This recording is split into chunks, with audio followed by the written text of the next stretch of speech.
In 1944, German commanders believed they understood every voice that traveled across the battlefield. They laughed when they captured an American field radio, calling it crude, heavy, and hopelessly short-ranged. But that toy would soon control artillery, summon aircraft, and reshape entire battles from distances no German map allowed.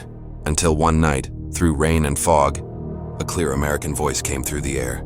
From 10 miles farther than physics had ever promised. The proof arrived in explosions, shells landing first, counterattacks failing before they began, bridges held because orders reached the front in seconds, not minutes. In just one campaign, season, from Normandy's hedgerows to the Rhine's steel bridges, those extra 10 miles turned communication into a weapon. They had fought a radio war before. In 1940 in France, German armored columns seemed to move like a single body because every vehicle breathed the same signal. Panzer commanders spoke and the division obeyed. The Allies, by contrast, stumbled with signals that faded at crossroads and died in woods. German officers came to believe that radios were their private edge, a technological instinct coiled inside doctrine. 4 years later, when Allied armies returned to France, those officers assumed their advantage remained. Then they began to hear voices they were not supposed to hear. American voices, carrying clean across hedgerows, valleys, and rain, calling for guns and planes from 10 miles beyond what a field set should touch. The surprise was not mystical. It was electrical, logistical, and cultural. But to men counting minutes on a battlefield, the effect felt like a new law of nature. The other side could talk first and more often. This story is about distance measured in miles and paid for in decisions. It is about why those extra 10 miles existed, what they did to maps, and how they closed the space between a commander's idea and a private's action. It is also about 1,000 small choices, components chosen in factories, training hours given to sergeants, batteries carried on a mule, that cumulated into what German reports called, with professional irritation, exceptional Allied radio communication. Radios are simple to admire and hard to make useful. A handset is not a voice. It is a promise that you can steal time from the terrain. Two problems govern that promise: power and clarity. Power means reaching far enough. Clarity means being understood when you arrive. On paper, both armies owned sets that could whisper across a valley. In mud, under trees, past stone walls, reality was fussier.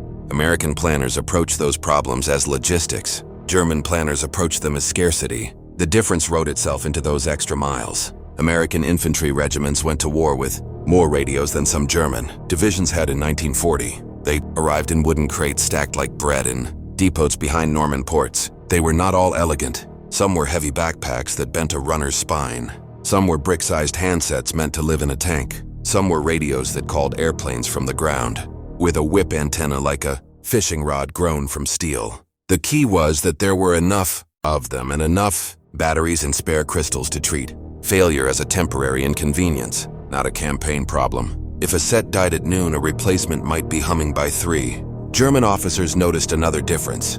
In the American Army, radios did not belong to specialists alone. Platoon leaders learned frequencies the way they learned map reading. Artillery forward observers lived inside. Infantry companies with radios, slung like rifles. Tank commanders talked to infantry without begging a divisional net for a slot. When a hedgerow blocked a line of sight, a corporal tried a relay through another unit because he had practiced doing it on a training field where a captain pretended to be a hill. This culture of casual radio use made Americans noisy. It also made them fast. Technically, the miles came from stubborn details. American sets often traded ultimate finesse for ruggedness and stability. Power supplies were overbuilt. Tubes were selected for tolerance. Waterproofing was not a suggestion.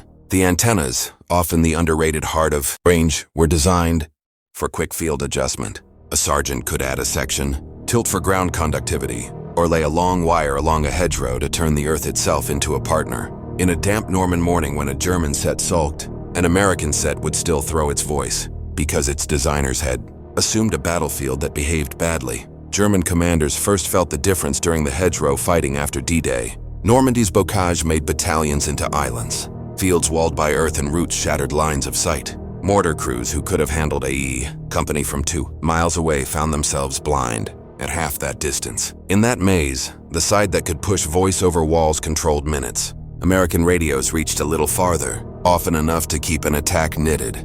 together when a right hook stumbled, or a left flank should have disappeared from hearing. German counterattacks, a doctrine of quick, violent local stabs, ran into an enemy who could pull artillery on top of them before they had finished, deciding where to stand. The report arrives, the map is opened, the order is given. It is all done through the same wire of air. 10 miles is not a statistic. It is whether the first volley lands on you or near you. Artillery made the difference monstrous. American divisions treated their guns as the family business. The radio set was the doorbell. A forward observer with a handset and a pair of binoculars could invite a dozen guns to dinner in 60 seconds. If his signal arrived clean and a mile farther than expected, a German company that had planned to sprint across a field found itself running under a rain that had been called in from behind a ridge they could not even see. German commanders complained that American artillery seemed to guess where they would be. The truth was simpler. Radios arrived 5 minutes sooner and worked in places where doctrine said they shouldn't. Air support deepened the shock.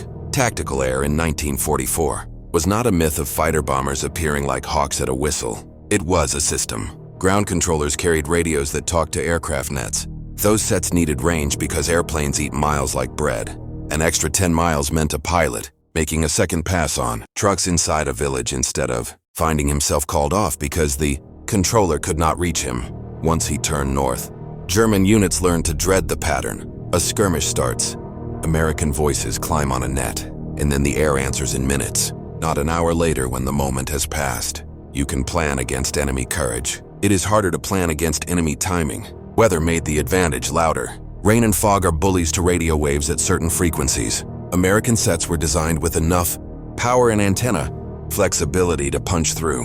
Soup that ruined weaker signals. In the Hurtgen forest and later at the Bulge, when snow weighed on branches and damp turned trenches into cold wells, those extra miles refused to die. German units that had learned to exploit weather as a defensive ally discovered that the American voice had learned to live in it. German countermeasures existed and they hurt. Interception and jamming grew as the Allies grew noisy. German signals intelligence could listen, triangulate, and sometimes drown a net in howls. But jamming works best against a thin thread of communication. Against a web, platoon to company, company to battalion, observer to battery, controller to flight, it becomes a contest of power and redundancy.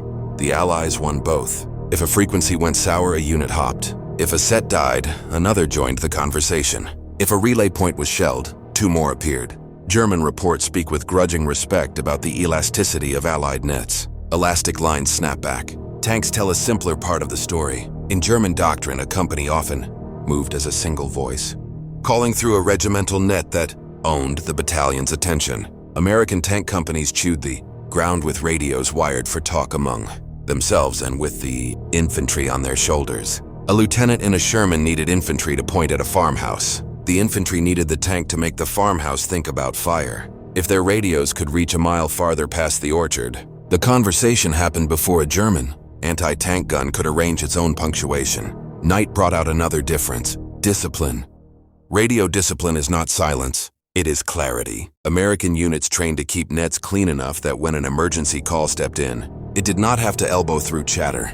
German units were not sloppy, but as shortages bit and losses mounted, experienced operators thinned out. Noise breeds delay, delay breeds death. 10 miles buys you nothing if your own net is clogged. American staffs enforced brevity codes, taught young sergeants to cut indulgence from their speech, and designed procedures that assumed fatigue and fear would vandalize language. Under fire, a short, clean sentence carries farther than a long, brave one. There were times when German radios outperformed American sets.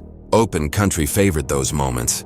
Mountain folds and ruined cities did not. The shock that stuck in German memory came from the pattern, not any single day. Again and again, an order they expected to arrive in 5 minutes reached the American unit in 3. Again and again, an artillery mission they believed would require a runner, sprinting back to a battalion. HQ was called from a hedgerow corner by a corporal who knew his net. Those minutes accumulate. They turn local counterattacks into local tragedies. If this sounds like mere equipment worship, listen to the men. Veteran German officers did not complain that the Americans were more courageous or that their generals were more brilliant. They complained that the Americans seemed to think with more mouths. A battalion commander's intent was not a speech at dawn, but a living conversation. The ability to hold that conversation across a battlefield, 2 miles wider than before is an advantage that does not show. Well on a parade ground, but wins on a Tuesday at 14:10 near a bridge no one will remember. Power sources mattered.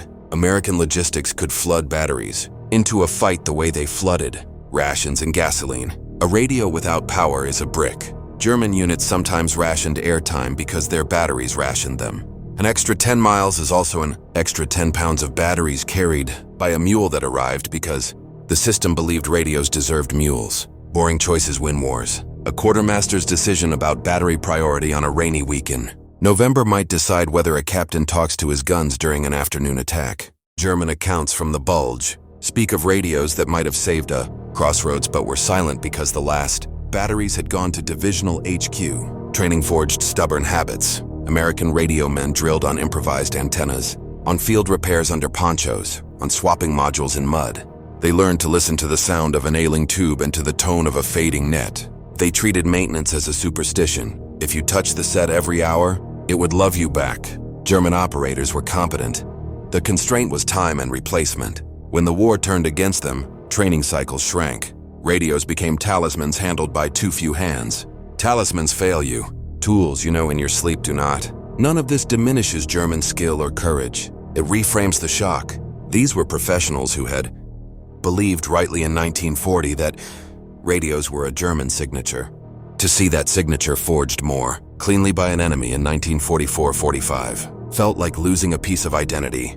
Reports from Corps level speak of American, instantaneous and effective coordination between infantry, artillery, and air. The adjective hurts more than the nouns. Now picture a small scene because war is small scenes glued together. A German battalion prepares a counterattack at dusk. The plan is good. 3 platoons nose through orchards. A machine gun team covers a lane. A mortar section warms its tubes. And if the Americans push too far, they will be slapped back into their hedgerow. At each minute, the platoons step off. A runner trips in a ditch. A squad pauses at a fence. The lane is narrower than the map. Meanwhile, 100 meters away, an American forward observer whispers into a handset. He is not eloquent. He is correct. A minute later, shells fall, not on the map square, but on the actual orchard, because the observer can talk the fall of shot toward truth. The attack collapses into a tangle of men, trying to decide whether the plan still exists. Radios do not kill them. Radios decide when the killing starts. The culmination came as the Allies sprinted to the Rhine. Bridges are time-made iron, too. Take one requires synchronization, the kind of precise choreography that historically needed whistles and luck. American radios made the luck predictable. Engineers received orders in real time about which span to blow or save. Infantry called for smoke at the right minute, not 5 minutes later when the current had carried rafts downstream. Tanks learned that the road ahead was mined before a track learned it through pain. German commanders charged with holding the river watched a machine of voices cross a river and understood in their stomachs why 10 miles mattered. And then the war moved into Germany itself. Cities complicate radios with concrete and steel. Basements turn signals into echoes. Even there, the Allied mile advantage survived more often than not, because the nets were dense and towers, temporary and ugly, sprouted wherever engineers could climb. A headquarters moved into a schoolhouse and a platoon. 2 blocks away could still hear it. German defenders, deafened by rubble and loss, fought like men underwater, brave but slower. What remains after the guns sleep? A lesson that distances in war are cultural before they are technical. The extra 10 miles lived in American radios because an army decided years earlier to invest in abundance, to train its sergeants as communicators, to worship maintenance, and to treat the air as a highway rather than a mailbox. German commanders were shocked because they had seen this movie before with themselves as the stars. The shock was the inversion. The enemy had taken their trick and scaled it. German commanders, professionals with a memory of radio supremacy. They mocked Allied sets as fragile, noisy, and unthreatening. Allied radios aimed to compress decision time, stretch coordination, and attach artillery and air to infantry like a shadow. Until American signals reached across hedgerows, fog and steel to land the first blow. The proof was not one stunning battle but 1,000 small wins. A volley earlier, a bridge held, a retreat organized under smoke that arrived when asked. This shift became obvious within a single campaign year, from Normandy's bocage to the Rhine's bridges. In museums you will see tanks and planes that promise glory. In storage rooms you will find radios that delivered it. They sit quiet now, boxes with dials and cracked leather straps. Pick one up, and you will feel weight out of proportion to its size. That weight is distance. On paper, it is 10 miles. In practice, it was the space between chaos and command. German officers learned that measure the hard way, by listening to an enemy who could still speak when by rights he should have been silent. That speaking clear, calm, and a little farther than expected was how battles turned, often without anyone noticing the moment they did.